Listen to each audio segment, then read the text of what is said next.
Buddy quests are awesome and all, but why again are we trying to catch a squisher? To prove to your northern allies that the squishers are real. Yeah, I'm here. I can just report back if we see anything. I don't know why we have to capture one. This, seems really difficult and unnecessary. We can also prove to Jiqui that the squishers are real. Why would we want to do that? Jiqui's army was completely destroyed by krakens. She can't really do much. Well, there's also Gilbert Farwind. Gilbert Farwind? The Ironborn are insane. They're not going to help you no matter what. We're just gonna capture one. Stop questioning everything.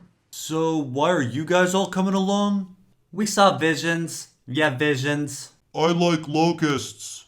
And our episode begins with panning shots of 10 men walking north of the wall. Yes, 10 men. Until it becomes 13 men. I'm not sure how they're reproducing, but Tormund does mention that the wildlings make do with what they have. Tormund then begins to call Gendry dumb, but then again, Gendry is the only main character wearing a hood in the Arctic during winter, so I would say he's the smart one here. Anyway, Tormund then disparages Mance Rayder for not bending the knee, and wonders how many people died because of his pride. I guess Tormund didn't know Mance very well because Mance tells Kit Harington that the issue was specifically not about pride. He told me you weren't here to conquer, he told me your people had bled enough. That's right. I don't want them bleeding for Stannis Baratheon either. Isn't their survival more important than your pride? Pride? Fuck my pride. This isn't about that. But if you can't understand why I want to enlist my people in a foreigner's war, there's no point explaining. So Mance clearly just didn't want his people dying in another war. It had nothing to do with pride. But, whatever. It's not like previous seasons matter anymore. Anyway, then we have Gendry rightfully still angry at Beric and Thoros because he was sold to Melisandre. Beric then tells him that they are fighting a great war and that war costs money. Leaving aside the fact that there seems to only be a handful of Brotherhood left, and leaving aside the fact that they didn't seem to do anything with Gendry's money, this statement still makes absolutely no sense. Gendry was sold in Season 3, and the Brotherhood only started thinking about the White Walkers and the Great War in Season 6. They were doing raids on Lannisters back in Season 3. There was no Great War for them. The only person that was worrying about the Great War was Melisandre, and they took money from her. Whatever, it's not like previous seasons matter anymore. Anyway, the Hound then tells Gendry to stop complaining, even though it was Beric and Thoros who brought the whole thing up in the first place. Whatever, it's not like what happened 2 minutes ago matters anymore. Jorah and Kit Harington then start talking about Jorah's dad, and Kit Harington takes credit for avenging his death. On a side note, it was actually Hodor that released Ghost who killed Rast, but Kit Harington didn't know that, so we'll give him a pass. Kit Harington then offers Jorah his sword back, but Jorah claims that he dishonored his house and lost the right to claim the sword. And therefore Kit Harington should keep the sword and pass it on to his children. Because the best way to make up for dishonoring House Mormont is to make it so no Mormonts ever inherit the most prized family heirloom? Well, Jorah's never been the brightest one. Ugh, God, Winterfell. Ugh. We start with Wolverine telling some weird story about discovering archery after Roderick was teaching Bran.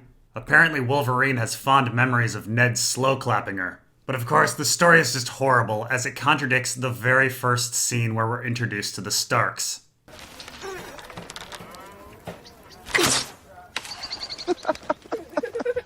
And which one of you was a marksman at 10? Keep practicing, Bran.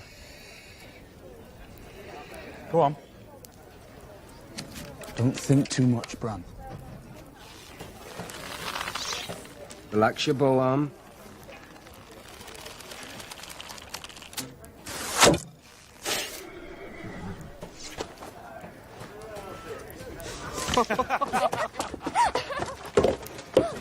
So clearly, in the first scene with the Starks, we see that Bran is being introduced to archery, and Wolverine is already an expert. But somehow Wolverine has a story of Bran being regularly trained and her starting out then. I know this may seem minor, but this was the first scene with the Starks in the first episode. It takes place 40 seconds after the opening credits. Anyway, things go downhill from here as Wolverine accuses Sandra of helping kill their father because of the letter she was forced to write. Now, this may be the dumbest plot the show has had so far. First of all, everyone knows that Sandra was under duress. For instance, here's Lewin immediately recognizing that it's not Sandra's words. Treason. Sansa wrote this. It is your sister's hand, but the Queen's words. And here's Catelyn's reaction when she hears about the letter. A letter. From Sansa. From the Queen, you mean?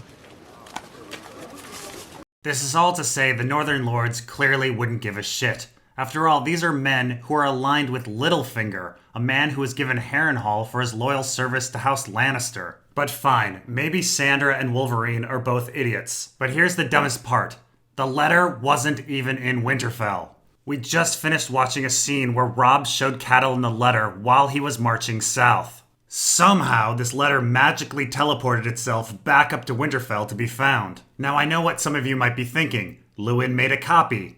Made a copy. On the same type of paper in Sandra's handwriting. And Wolverine makes a big deal about it being Sandra's handwriting. Now, perhaps Lewin would transcribe the contents down in a book.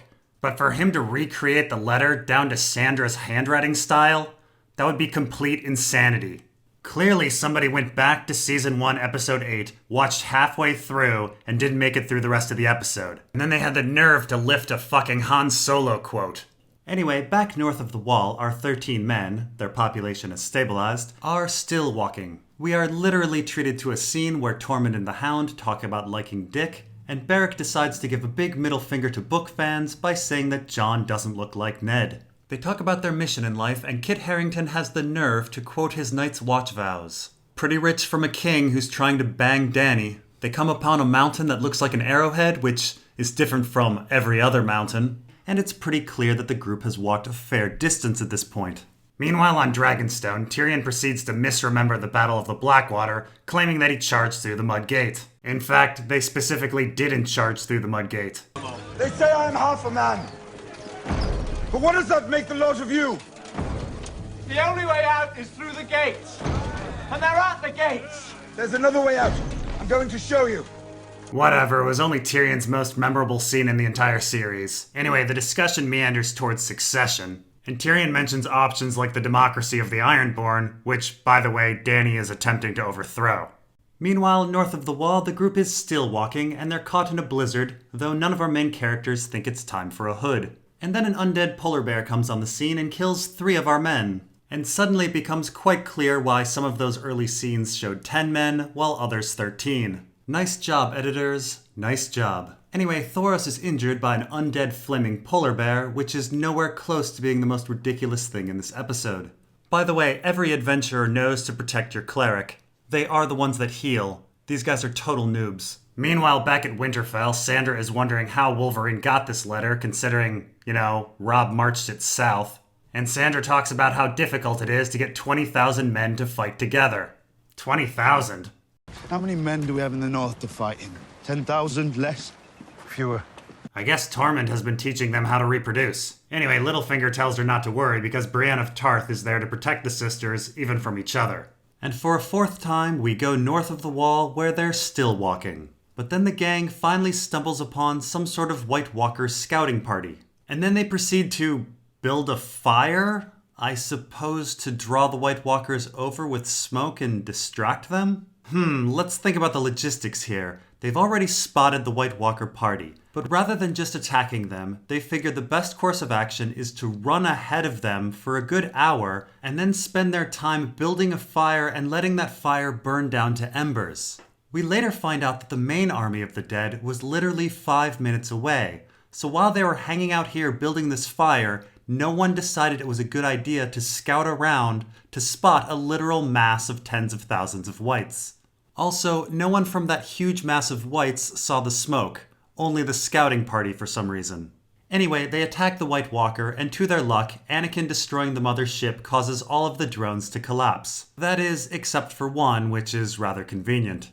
They subdue the thing, but not before it makes a ruckus and brings along its friends. And then things get almost mind-numbingly ridiculous. Gendry is sent to run all the way back to Eastwatch to send a raven all the way to Dany. I sure hope he remembers the way back and happens to be a runner. For some reason, Kit Harington thinks he's the fastest. I guess they did time trials before they left. Anyway, Gendry heads back towards the wall and everyone else runs in a completely different direction for some reason. Where are they going? Don't they want to go back to the wall too? Shouldn't they be running in the same direction? Or are they pinning their hopes on Daenerys because that's ridiculous? The wall is only a few hours away, Daenerys many more. What kind of scenario are they possibly predicting that Daenerys would save them from? Have they been reading the leaks as well?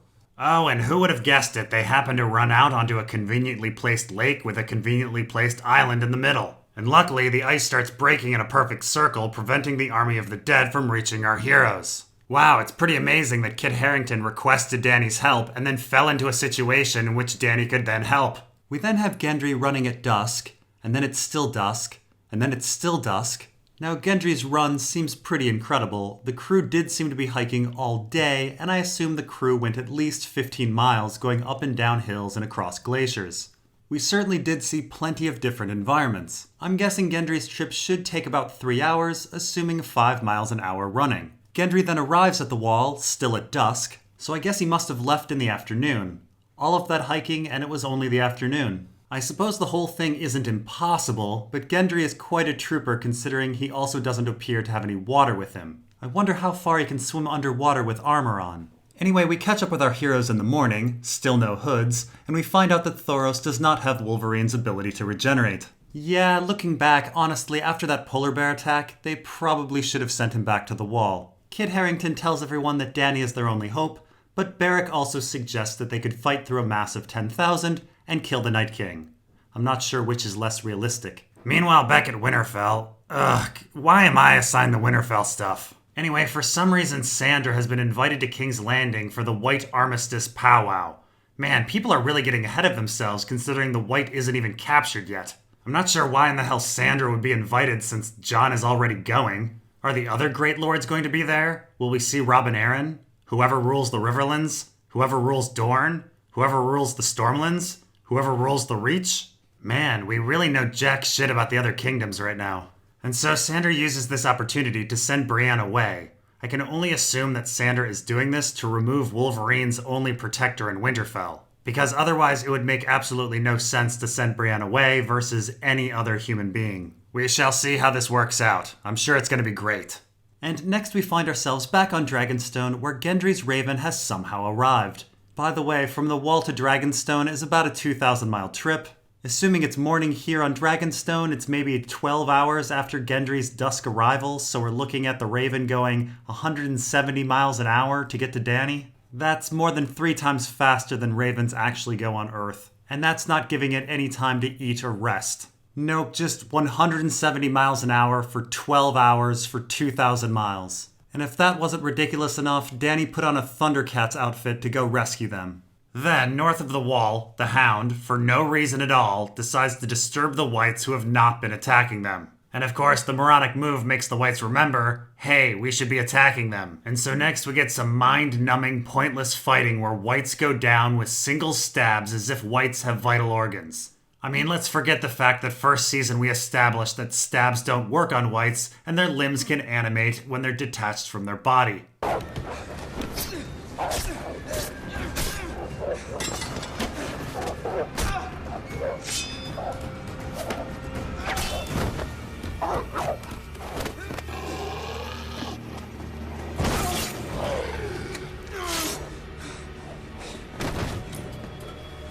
Snow! Come on! And even though our heroes were having a tough time one-on-one earlier in the episode, now the crew is taking on Whites by the dozens. Honestly, Beric should be the only one killing anyone. And so of course Dany arrives just in the nick of time. Being generous and assuming this is the afternoon, Dany flew 2,000 miles and found them in about 6 hours. So that's 340 miles an hour. Now that may not seem very fast compared to an airplane, but keep in mind Dany is outside and would be getting hit with winds that are twice as powerful as a Category 5 hurricane. Anyway, we find out that the Night King is a javelin master and takes down Viserion. I'm not sure why he didn't use his skills to skewer Kit Harington when he was asleep on the island. Anyway, Dany is sad, and we can tell she's sad because of all the acting Emilia Clarke does. And Kit Harington realizes that the Night King has more than one javelin, so he tells Dany to get going. The Night King shoots javelin number 2, but Drogon, of all characters, seems to remember Rickon and zigzags. So Jon falls into some water and somehow doesn't die of hypothermia, or maybe he's getting resurrected again? Who knows what nonsense is going on at this point. He decides to keep fighting, and then, as if we didn't have enough fucking ex machinas, the lake, the island, the ice breaking, the dragon, the resurrection, we get Benjen. Why fucking not? And even though there is plenty of room on the raft for Jack, he plops Rose on and dies for some reason. Then back at Eastwatch, even though Dany saw Kit Harington drop into ice-cold water surrounded by an army of the dead, she holds out hope that somehow Kit Harington will return. Because you never know, there's always a chance that a human being would be resurrected and then given a horse spontaneously by their undead uncle who they haven't seen in several years to escape the army of the dead. You've just gotta believe. Lo and behold, just moments before Dany is about to take off, Kit Harington returns and Dany is amazed. And we can tell she's amazed because of all the acting Emilia Clarke does. Is this episode still going on? God, why are we back at Winterfell? Please make it stop. Anyway, Sandra goes sneaking through Wolverine's room and finds her faces, and of course Wolverine is suddenly there in the room. Wolverine then tells Sandra that her faces allow her to be other people, and that she could even be Sandra. All she needs is her face. And 8-inch heels. And then there's this scene that is so poorly acted that in the middle I literally thought Kit Harington died. Emilia Clarke lets go of his lifeless hand, and then his eyes twitch and I said, oh, he's still alive. Meanwhile, north of the Wall, where the fuck did they get those chains? White Walkers have been mining iron ore and smelting and producing massive chains just for this purpose. And how did they get down to the dragon? Scuba diving? Scuba zombies? Is this where we are? Scuba zombies. Fucking scuba zombies. Scuba zombies. Man, that battle was awesome. Strong Belwas with a lightsaber, Jellibar Zoe with a Metagross Pokemon, Pretty Maris teleporting around like Nightcrawler, not to mention the thousands of squishers, the time surfers, and the numchuck. It made absolutely no sense, but it was epic. And rather importantly, we captured our squisher. It is too bad everybody died, though. Not everyone. Ensign Johnson, Ensign Ramirez, Ensign Coleman. Let's go.